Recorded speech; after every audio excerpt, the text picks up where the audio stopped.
very much, Mr. Speaker. Mr. Speaker, while the Premier is fear-mongering on climate change, the rest of the world is taking action. A report came out last week stating that Albertans can enjoy continued growth and prosperity while reducing greenhouse gas emissions. That message is clearly lost to this government.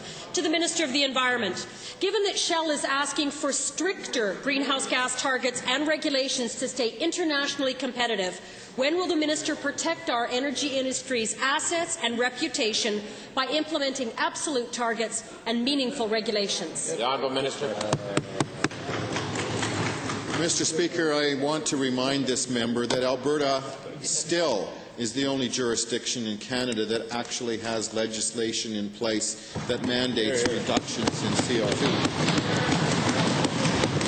That being said, Mr. Speaker, Alberta has been more than open in working with our partners, not only at the Canadian national level, but internationally, and with particular emphasis on our neighbours to the south, and has been engaged very actively in discussing a balanced approach on a go-forward basis, so that we can achieve that very target that the member is alluding to. The honourable member. Thank you, Mr. Speaker. Back to the same minister.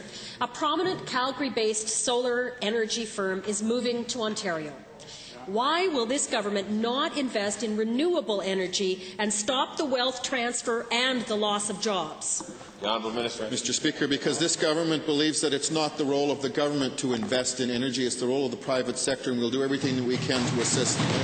Honourable member. No wonder they're leaving. Again to the same minister. According to a Government of Alberta report, if energy efficiency measures had been instituted in 1990, we would be emitting 60% less emissions and enjoying an annual $2.2 billion return.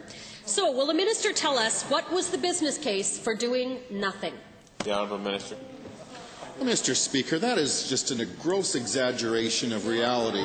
Nothing could be further from the truth. Again, I remind this member that this government is the first jurisdiction in all of Canada to bring forward legislation that requires reductions in CO2, and that, Mr. Speaker, has led to some very direct results. In addition to the fact that we have $120 million in a technology fund, the bonus, as far as I'm concerned, Mr. Speaker, is that there have been a great deal of savings that have accrued through industry working very diligently on that very energy efficiency file that she talks about. The Honourable Member.